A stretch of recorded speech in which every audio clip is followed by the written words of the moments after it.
You're benching He's not Jared having Goff. a better season than Kyler Murray. Those were the fellas going at it last week. We are presented by Progressive Insurance. All of our guests on the Shell Pennzoil Performance Line. Well, what happened was, It's one game, man. So what had happened was the Rams continue their domination of the Cardinals, and there is criticism in the NFL all the time. It's being leveled at Joe Judge at the start. It's being leveled at Adam Gase now. It's being leveled at Matt Nagy all season long. Sean McVay is known as an uplifter, an inspirational guy, a positive thinker. So a lot of people did a double take when they saw a headline that came up on their phone that says, Jay Will. McVay criticizes Jared Goff. Didn't know McVay was a guy that used negative reinforcement. Not really. This is, quote-unquote, McVay's version of criticism. This is Sean McVay last week essentially saying, I need my quarterback to do one thing, please.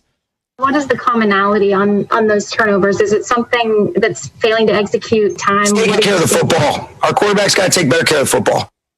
And that doesn't sound like the worst criticism in the world, but when you're a guy that doesn't really do any of that sort of stuff, it rings true. Jared Goff bounced back in a huge way. The great Ram receiver, Torrey Holt, Key, of course, one of your old colleagues, your old contemporary, said, folks, take a look at what Jared Goff's done in the last 4 years. 41 wins in the last 4 years, including one appearance in the Super Bowl. And the reason I mention that is you have to think back. His start could not have been worse.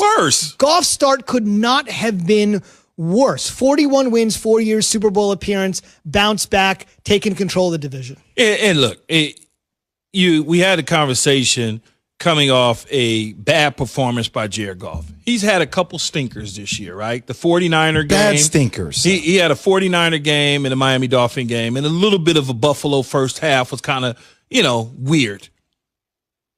Hell of a quarterback, man. And I keep trying to tell people, hell of a quarterback. But, when people get something in their mind embedded in their head about who a person is, they're going to live with it. That's just the way it is. They go back to his rookie year, much like you mentioned, under Jeff Fisher. He didn't have a chance. In comes Sean McVay. The next thing you know, they go to the Super Bowl. He has a down season last year, but a good season, but just a down year compared to the Super Bowl year. This year, he was playing pretty good up until they hit a huge bump in the road against Miami, and then all of a sudden, the 49er game, he turns the ball over. I never for once put in my head that he was going to be benched or anything like that, because I know Sean McVay is going to fix it. And Jared Goff can't turn the football over. There's nothing. Every quarterback will tell you, when I turn the ball over, chances are my team's going to lose. Much like Torrey Holt said, if you look at the 4 years statistically, since everybody likes the analytics and look at the statistics, Jared Goff is on a trajectory of potentially being a Hall of Famer one day.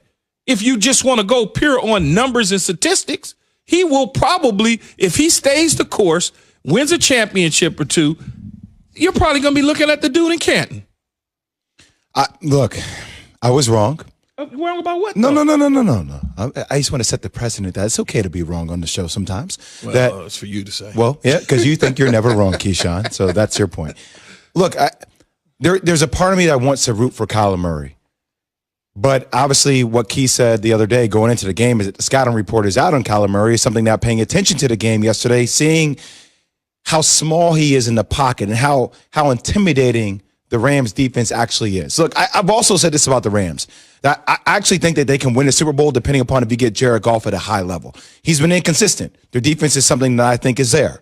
It's Jared Goff if he could bring that each and every day. As it relates to Kyler Murray, I mean, it's going to start to get tough now. And I think also just it's how he leads sometimes. I think when they get down, it seems like he gets pressured and he starts trying to do things outside himself. Granted, a lot of teams, I think, do this, Keyshawn.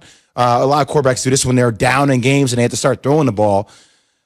But it's interesting just kind of seeing some of his mannerisms after games.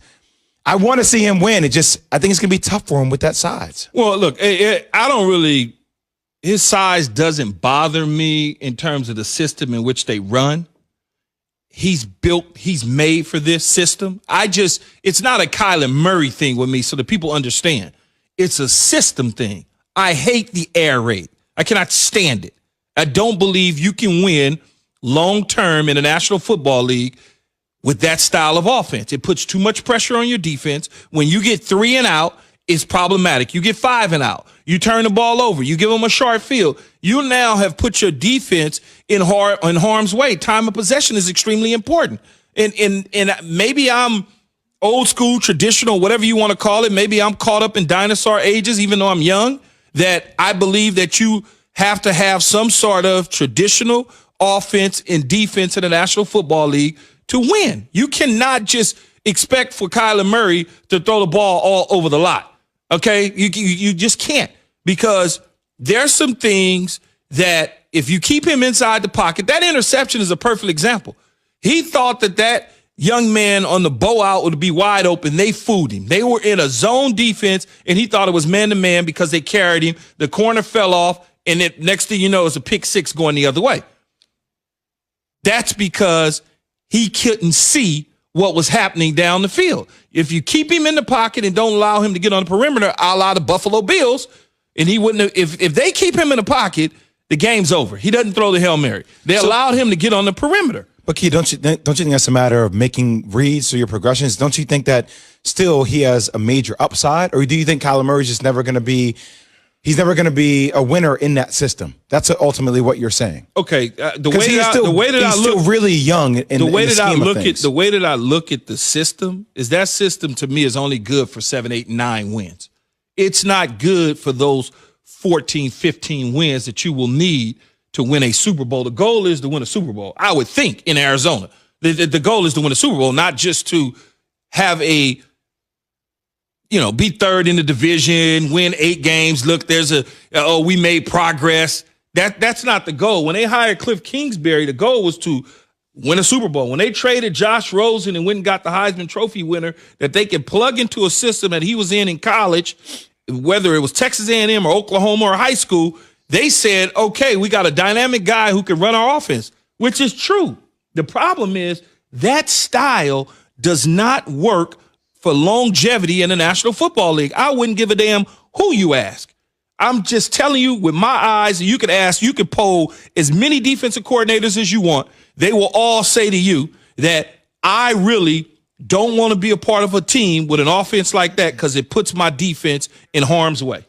Indeed. We should mention that the Arizona Cardinals, they don't want to just host Super Bowls and welcome other teams. They want to go to the nice Super Bowl. Stadium. It's a very nice stadium there in nice Glendale. Town for Super Bowls. And we should just mention quickly on the back end for the Rams, they got a short week. They'll be welcoming the Pats to town, and what New England did yesterday, not getting a lot of attention, but very impressive, eye-opening win on the road in shutout fashion. On the way, the case for and against Trevor Lawrence in New York.